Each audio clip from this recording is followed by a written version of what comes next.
어떤 사람이 등에 불을 들고 들어와서 방에 등을 놓았다. 그녀는 만진산이 신고 있는 신발을 볼 수 있었다. 그 발은 방 안으로 들어오더니 천천히 의자 옆으로 갔다. 의자에서 가벼운 소리가 나는 것을 보아 만진산이 의자에 앉는 것 같았다. 곧이어 하인을 시켜 방문을 닫으라고 시키는 소리가 들렸다. 대사형 노곤이 방문 밖에서 외치는 소리가 들렸다. 사부님, 우리는 모두 모였습니다. 어르신의 분부를 기다리고 있습니다. 만진사는 말했다. 잘했다. 너는 먼저 들어오너라. 척방은 방문이 열리고 노곤의 발이 들어오며 방문이 닫히는 소리를 들었다. 만진사는 말했다. 저기 우리 집 안으로 숨어 들어왔다. 너는 아느냐 모르느냐? 노곤은 말했다. 누구입니까? 저는 모릅니다. 만진사는 말했다. 이 사람은 거짓으로 떠돌이 약장수 흉내를 내고 오늘 우리 집에 왔었다. 척방은 내심 중얼거렸다. 설마 그 떠돌이 약장수가 누구인지 알고 있다는 것인가? 그 약장수는 도대체 누구일까? 노고는 말했다. 제자는 오사제가 말하는 소리를 들었습니다. 사부님, 그는 누구입니까? 만진사는 말했다. 이 사람은 분장을 하고 있었기 때문에 그의 정체는 모르고 있다. 내일 아침 너는 성의 북쪽 일대를 샅샅이 살펴보거라. 그럼 먼저 나가 있어라. 조금 뒤 나는 내게 다른 일을 시킬 것이다. 노고는 대답을 하고 나갔다. 만진사는 즉시 네 번째 제자인 송균과 다섯 번째 제자 복원만 들어오라고 했다. 분부하는 말은 대체로 비슷했으며 송균에게는 성의 남쪽 일대를, 복원에게는 성의 동쪽 일대를 찾아보라는 것이다. 복원에게 분부를 하면서 만진사는 한마디를 덧붙였다. 오감으로 하여금 성의 서쪽을 찾아보라고 일렀다. 풍탄과 침성은 여기서 대기하도록 하라. 너의 만사형은 상처가 낫지 않았으니 나갈 수가 없다. 복원은 대답했다. 예, 만사형은 휴양을 취해야 하지요. 그도 나갔다. 척방은 그가 이렇게 말하는 이유가 오감이 듣고도 의심을 일으키지 못하게 하기 위한 것임을 알았다. 만진산의 목소리가 들렸다. 오감은 들어오너라. 그 목소리는 노곤 등을 부를 때와 똑같았으며 더 엄격하지도 않았으며 그렇다고 특별히 더 온화하지도 않았다. 척방은 방문이 또 열리고 오감이 문지방을 넘어설 때 약간 멈칫하였으나 결국 들어오는 것을 볼 수 있었다. 오감의 발은 만진산이 앉아있는 쪽으로 다가가더니 멈추었다. 척방은 그의 옷자락이 미미하게 떨리는 것을 볼 수 있었다. 그가 마음속으로 두려워하여 떨고 있음이 틀림없었다. 만진산의 목소리가 들려왔다. 저기 우리 집 안으로 들어왔다. 너는 아느냐 모르느냐? 오감은 말했다. 저는 문 밖에서 그 떠돌이 의사가 적이라는 말씀을 들을 수 있었습니다. 이 사람은 제가 불러다 만사형의 병을 진찰하도록 했는데 그가 적인 줄은 생각도 하지 못했습니다. 사부님께서는 용서해 주십시오. 만진산이 말했다. 이 사람은 분장을 했기 때문에 너도 알 수 없었을 것이다. 너를 탓할 생각은 없다. 내일 아침 너는 성의 서쪽 일대를 샅샅이 뒤져라. 그를 본다면 그의 동태를 주의 깊게 살펴보아라. 오감은 말했다. 예. 갑자기 만진산의 발이 움직이더니 그는 몸을 일으켜 세웠다. 척방은 궁리하여 손을 내밀어 휘장한 귀퉁이를 들어올리고 밖을 내다보았다. 순간 그녀는 대경실색했고 하마터면 소리를 지를 뻔했다. 만진산의 두 손은 이미 오감의 목덜미를 힘껏 조르고 있었고 오감은 있는 힘을 다해서 손을 내밀어 만진산의 손을 비틀고 있었다. 오감의 두 눈은 잠시 후 금붕어처럼 툭 튀어나왔다. 만진산의 손등은 오감의 손톱에 핥히어 핏방울이 번져 나왔으며 허연 뼈가 드러나 있었다. 그러나 그는 오감의 목덜미를 꽉 조르고 있는 손을 풀지 않았다. 오감은 한마디의 신음소리도 내지 못하고 몸을 비틀거리다가 한참 후에야 손이 풀어지고 힘없이 축 늘어졌다. 척방은 그의 혓바닥이 나오고 무섭게 일그러진 표정을 보자 두려움이 엄습했다. 오감은 결국 미동도 하지 못하게 되었고 만진사는 손을 풀고 그를 의자 위에 내려놓고 탁자 위에 미리 준비해 놓았던 2장의 물에 적신 손뭉치를 가지고 그의 입과 코를 틀어막았다. 이렇게 되면 그가 설사 아직 죽지 않았다 해도 호흡을 할 수 없어서 영원히 정신을 차릴 수 없게 되는 것이다. 척방은 심장의 박동이 빨라짐을 느꼈다. 시아버지는 자기의 가문을 형주에서 알아주는 명문가이기 때문에 마음대로 살인을 할 수가 없다고 했다. 오감의 아버지는 이 지역의 신사라고 하는데 절대로 이 일을 그냥 놔두지는 않을 것이다. 그러면 일이 커지게 되는 것이다. 바로 이때 만진산이 크게 외치는 소리가 들렸다. 내가 한 일을 빨리 불어라. 설마 내가 손을 써야 되겠느냐? 척방은 깜짝 놀랐다. 알고 보니 시아버지는 나를 보았구나. 그러나 마음속은 놀라고 당황하지 않았고 오히려 편안한 느낌마저 들었다. 그의 손에 죽는 것도 괜찮을 거야. 어차피 나는 살고 싶은 생각이 없어. 막 침대 밑에서 기어나오려고 하는데 갑자기 오감의 목소리가 들려왔다. 사부님, 제가 무엇을 자백하라고 하십니까? 척방은 깜짝 놀랐다. 어떻게 오감이 말을 한단 말인가? 설마 그가 죽었다가 다시 살아나기라도 했단 말인가? 그러나 분명히 그는 죽었다. 그의 몸은 의자에 쓰러져서 미동도 하지 않고 있었다. 침대 밑에서 바라보니 만진산의 입술이 움직이고 있었다. 척방은 더욱 놀랐다. 시아버님이 말을 하고 있고 오감이 말을 하는 것이 아니구나. 그런데 어떻게 오감의 목소리가 나오지? 만진산의 목소리가 더욱 크게 들려왔다. 무엇을 자백하느냐고? 오감 내 놈은 담도 크구나. 내 놈은 안에서 밖의 사람들과 결탁을 하여 형주성에서 큰일을 벌이려고 하지 않았느냐? 사부님, 제자가 무슨 일을 벌이고 있습니까? 이번에야말로 척방은 분명하게 보았다. 틀림없이 만진산이 오감의 목소리를 흉내내고 있었다. 시아버님은 사람의 말소리를 흉내내는 재주가 있구나. 그런데 왜 나는 모르고 있었을까?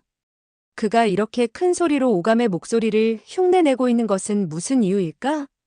그녀는 문득 한 가지 일이 생각났다. 그것은 희미할 뿐이었고 분명한 것은 아니었다. 그러나 내심 말할 수 없는 공포감을 느껴야 했다. 만진산의 목소리가 들려왔다. 내 놈은 내가 모르는 줄 알고 있겠지? 내 놈은 그 떠돌이 약장수를 형주성에 데려왔다. 이는 사실 큰 도적놈이었다. 오감아, 너는 그자와 결탁하여 그곳에 숨어 들어가려고 했지. 사부님, 어디를 뛰어들어간단 말씀이십니까? 능지부의 공관에 뛰어들어가 한 가지의 기밀 문서를 훔쳐내려고 했지 않느냔 말이다. 그래도 너는 시치미를 떼려고 하느냐? 사부님, 사부님께서는 어떻게 그것을 아셨습니까? 사부 어르신께선 이 제자가 평시에 사부님을 잘 따르고 말을 잘 듣던 정분을 생각해서 제자를 용서해 주십시오. 이 제자는 앞으로는 그런 일을 절대 하지 않겠습니다. 이렇게 큰일을 어떻게 눈감아 줄 수 있겠느냐? 척방은 만진산이 오감의 목소리를 흉내내는 것이 완벽한 것은 아니라는 사실을 알아낼 수 있었다. 단지 목소리를 낮추고 말을 더듬거리는데 말끝마다 사부님의 호칭을 썼으며 동시에 제자라는 말을 계속해 사용하여 옆에 있는 사람이 들으면 자연히 착각을 하게 만들고 있는 것이다. 그곳에 모여있던 사람들은 오감이 방 안으로 들어가는 것을 보았고 그와 만진산이 주고받는 말을 들었다. 만진산은 오감의 시체를 껴안고 천천히 어깨를 구부리더니 왼쪽 손으로 침대 휘장을 젖혔다. 척방은 깜짝 놀라서 심장이 금방이라도 멈출 것 같았다. 시아버지는 틀림없이 나를 발견했구나. 이번에야말로 죽지 않을 도리가 없겠구나. 희미한 불빛 아래서 한 개의 머리통이 침대 밑으로 들어왔다. 그것은 두 눈을 크게 부릅뜨고 있었는데 마치 죽은 금붕어의 눈 같았다. 척방은 될 수 있는 대로 한쪽으로 비켰다. 그러나 오감의 시신은 계속해서 밀려들어와 그녀의 다리에 부딪혔고 그녀의 허리를 밀어대고 있었다. 만진사는 의자에 돌아가 앉더니 매서운 목소리로 꾸짖었다. 오감아, 너는 그래도 무릎을 꿇지 않겠느냐? 내가 너를 묶어 능지부에 넘겨야 하겠느냐? 용서해주고 말고는 전적으로 능지부의 소관이니 나는 너를 도울 수가 없다. 사부님은 이 제자를 정말 용서해 주시지 않으실 것입니까? 이런 제자를 가르치다니 망가의 체면이 땅에 떨어졌다. 내가 어떻게 너를 용서할 수 있겠느냐? 척방이 침대 휘장 밑으로 바라보니 만진사는 허리춤에서 한 자루의 비수를 꺼내어 자기의 가슴에 꽂았다. 그의 가슴 옷자락 속에는 틀림없이 나무나 쇠조각이 숨겨져 있는 것 같았다. 비수가 가슴에 꽂히자 그는 꼼짝도 하지 않았다. 척방은 불길한 예감이 뇌리를 스쳐 지나갔다. 만진산의 큰 소리가 다시 들려왔다. 오감아, 너는 빨리 무릎을 꿇지 않겠느냐? 사부님, 이것은 당신이 나를 이렇게 만든 것입니다. 이 제자를 탓하지 마십시오. 만진사는 크게 외쳤다. 아! 발을 날려 창문을 박차며 외쳤다. 이놈이 감히 나에게 이런 짓을 하다니. 펑 하는 소리가 나더니 어떤 자가 방문을 열어 젖혔다. 만규가 먼저 뛰어들어왔고 노곤, 복원, 송균 등이 일제히 안으로 따라 들어왔다. 만진사는 가슴에 손을 얹고 있었는데 손가락 사이로는 붉은 피가 흘러나오고 있었다. 그는 몸을 기우뚱하더니 창문을 손가락질하면서 외쳤다. 오감, 이놈이 나에게 이렇게 하고 도망쳤다. 빨리 뒤쫓아라. 몇 마디를 하고는 그만 침대에 쓰러지고 말았다. 만규는 놀란 듯이 외쳤다. 아버지, 좀 어떠세요? 노곤, 송균, 풍탄, 침성, 복원 등 5사람은 창밖으로 뛰쳐나가 고래고래 고함을 지르며 뒤쫓았다. 척방은 침대 밑에 있는 오감의 시신이 갈수록 차가워지는 것을 느꼈다. 내심 무섭고 놀라웠으나 꼼짝할 수 없는 처지였다. 시아버지는 침대에 쓰러져 있었고 남편은 침대 앞에 서 있었다. 만진산이 작은 목소리로 말했다. 의심을 한 사람은 없느냐? 만규는 말했다. 없습니다. 실로 진짜 같은 착각이 들었습니다. 마치 척장발을 죽일 때처럼 아무 흔적도 없었습니다. 척방은 이 말을 듣는 순간 한 자루의 예리한 비수가 자신의 가슴을 찌르는 듯한 감정을 느꼈다. 그녀는 원래 희미하게 의심을 하고 있었는데 설마 하고는 믿지 않고 있었던 것이다. 시아버님은 줄곧 부드럽고 따뜻한 얼굴로 대해주셨고 남편은 친절하고 부드러웠는데 어찌하여 아버님을 살해할 수 있었겠는가? 그러나 이번에는 그녀는 두 눈으로 이런 교묘한 수법으로 오감을 살해하는 장면을 목격했으며 만규의 입에서 아버지 척장발을 죽였다는 말을 직접 들은 것이다. 그날 그녀는 서재 밖에서 척장발과 만진산이 다투는 소리를 들었을 때 만진산이 아버지에게 일검을 맞은 것이라고 생각했었다. 단 아버지가 창을 넘어 도망치는 것을 보았는데 틀림없이 그것도 만진산이 꾸민 연극이었던 것이다. 그때 아버지는 이미 살해당한 이후였던 것이다. 그가 아버지의 목소리를 흉내냈었어. 어쩐지 그때 아버지의 목소리는 쉰 듯했고 평시와는 사뭇 달랐었다. 만약 일이 공교롭게 꼬이지 않고 그녀가 침대 밑에서 직접 이런 참상을 보지 못했더라면 어찌 상상이나 할 수 있었겠는가? 만규의 말소리가 들려왔다. 그 환양년을 어떻게 하시겠습니까? 우리는 그 환양년을 가만히 둘 수는 없습니다. 만진사는 말했다. 천천히 그년을 잡아다가 죽여버리자. 이 일은 절대 남모르게 해야 한다. 사람들이 알면 이 만씨 집안의 명성이 더럽혀질 것이다. 네, 아버님의 말씀이 옳습니다. 아이쿠. 만진사는 말했다. 왜 그러느냐? 저의 손등의 상처가 또 아파오기 시작합니다. 만진사는 신음소리를 냈다. 그는 비록 계략에 뛰어난 모사꾼이었지만 이 일만은 속수무책이었다.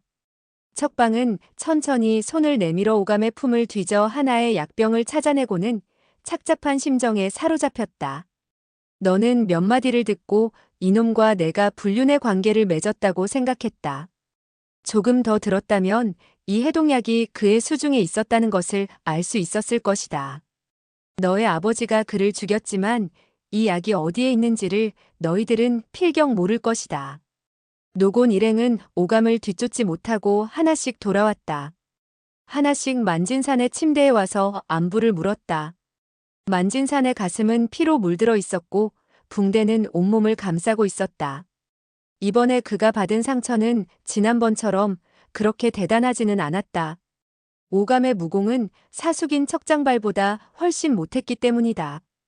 이 일도는 그리 깊지는 않았으므로 큰 위험도 없었다. 여러 제자들은 모두 마음을 놓고 입을 모아 오감이 배은망덕했다고 욕을 했으며 내일 아침 일찍 그의 아버지를 찾아가 결판을 내야겠다고 말하기도 했다. 그리고 사부님께서 빨리 몸이 완쾌되기를 바란다며 모두 물러갔다. 망규는 침대 앞에 아버지와 함께 앉아 있었다.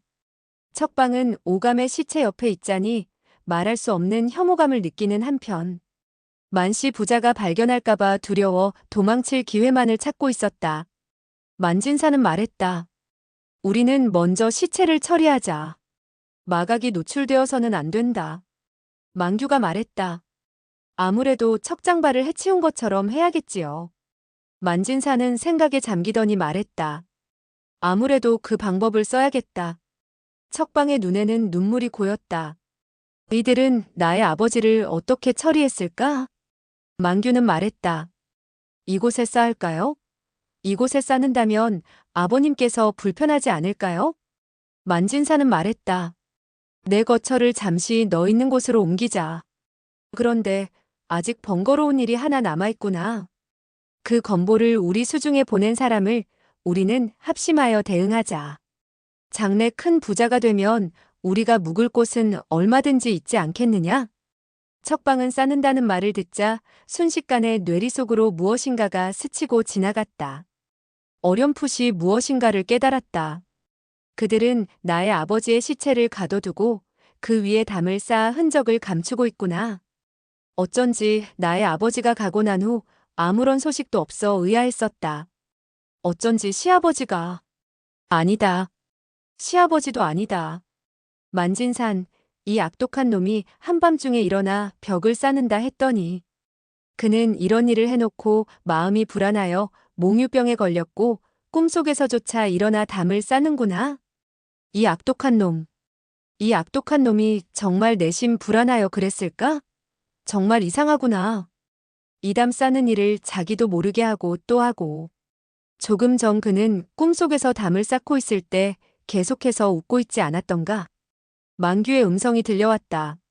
아버지, 도대체 이 건보에는 어떤 비밀이 숨겨져 있습니까? 금방 우리가 부자가 된다고 하셨는데 어떻게 큰 부자가 될 수 있습니까? 설마 무공의 비결이 아니고 보물이라는 말씀입니까? 만진사는 말했다. 물론 무공의 비결이 아니다. 건보에 쓰여 있는 것은 보물이 묻혀 있는 장소이다. 매념생 이 늙은 돼지가 망령이 들어 이 건보를 다른 사람에게 전해주려 했다. 헤헤, 얘야, 빨리빨리 그 건보를 가지고 오너라. 망규는 잠시 머뭇거리더니 품속에서 그 책을 꺼내 놓았다. 만진사는 책을 받아들고 한 장씩 넘겼다. 이때 당시 선집은 핏물에 젖어서 아직 마르지 않은 상태여서 중간은 아직 핏물에 젖어 있었다. 만진사는 낮은 소리로 말했다. 이 건보를 우리 부자가 지킬지 못 지킬지는 장담하기 어렵다. 우리가 먼저 이 책의 비밀을 알면 다른 사람이 와서 빼앗아 간다고 해도 그리 염려할 것은 못 된다. 자, 연필을 가져와 내가 부르는 대로 적어라. 연성건법의 제1초는 두보의 충기라는 시에서 나왔다. 그는 손가락에 침을 묻히더니 두보의 충기라는 시 제목에다 침을 발랐다. 맞다. 사자이다. 좋다. 태경 임강죽 네 번째 글자는 강이다. 자, 너는 적었느냐? 두 번째 초식은 똑같은 두보의 시 중경소능에서 나왔다. 그는 다시 손가락에 침을 묻혀 그 제목에다 대고 문질렀다. 바로 50일이다. 그는 한 글자 한 글자 헤아려 나갔다. 하나, 둘, 셋, 넷. 15, 20. 능침방공곡 웅동수침이라. 51번째 글자는 바로 능자이다. 강릉이야. 알고 보니 과연 형주에 있구나. 만규는 말했다. 아버님, 말씀을 낮추세요. 만진사는 잔잔히 웃으면서 말했다. 맞다. 떠들어서는 안 되지. 너의 아버지가 평생 동안 심혈을 기울인 것이 결국 헛되지 않았구나. 이 비밀을 우리는 끝내 알아낸 거야. 갑자기 그는 책을 덮더니 무릎을 탁 치면서 낮은 목소리로 말했다. 적들이 이 건보를 왜 내게 가져다 주었는지 나는 알았다. 만규는 말했다. 무슨 연유입니까? 나는 아무리 생각해도 알 수 없는데요. 만진사는 말했다. 적들은 이 건보를 가진 다음 아무리 생각해 보아도 이 안의 비밀을 풀지 못한 것이다. 그러니 이 종이 조각을 어디다 쓰겠느냐? 우리 연성건법의 초식은 모두 당시로 구성되어 있어 다른 문파의 사람은 봐도 알 수가 없단다. 이 세상에서 나와 언달평만이 첫 번째 식귀는 어떻고 두 번째 식귀는 어떤가를 알 수 있을 뿐이다. 첫 번째 글자는 춘귀에서 찾아야 하고 두 번째 글자는 중경소능에서 찾아야 되는 거란다. 만규는 말했다. 이 연성건법의 명칭은 아버님께서 어째서 우리에게 가르쳐 주시지 않으셨습니까? 만진사는 말했다. 가르쳐 주었는데 그것은 차례가 뒤바뀌어져 있지. 하하, 만규는 말했다. 아버님은 어째서 저에게도 진짜 건법을 가르쳐 주지 않았습니까? 만진사는 낭패한 얼굴을 지으며 말했다. 나에게는 8제자가 있고 밤낮으로 함께 있었는데 만약 너에게만 가르쳐 주었다면 그들은 틀림없이 알 것이고 그러면 일이 묘하게 돌아가기 때문이다. 만규는 하는 소리를 내며 말했다. 저들의 생각은 틀림없이 그럴 것입니다. 그들은 물론 종이를 적시면 글자가 나온다는 사실을 알고 있었을 것입니다. 그래서 고의로 우리들에게 이것을 전해주어 고의로 몇 글자를 나타나게 한 것입니다. 그래서 우리들이 비밀을 알아내 보물 상자를 찾아내면 빼앗으려고 했을 것입니다. 만진사는 말했다. 맞다. 우리는 조심해서 일을 처리해야 한다. 우리들은 헛고생을 하고 목숨까지 잃을 우려가 있지. 그는 또 손가락에 침을 묻혀 세 번째 글자를 찾아냈다. 건법의 세 번째 초식은 처묵이 지은 성과사라는 시에서 나왔지. 33이라. 33번째 글자는 하방성곽근 종경잡생가의 성자이다. 강릉성이다. 맞다. 맞아. 더 이상 의심할 필요도 없다. 그런데 어째서 이곳이 몹시도 가려우냐? 그는 오른쪽 손으로 왼쪽 손등을 몇 번 긁었다. 오른쪽 손도 간지러운 것 같아 왼쪽 손을 내밀어 긁은 다음 다시 그 건보를 바라보았다. 네 번째 초식은 28이라. 하나, 둘, 셋, 넷. 28번째 글자는 남자이다. 강릉성남이다. 하하하, 아이쿠, 왜 이리 가려우냐?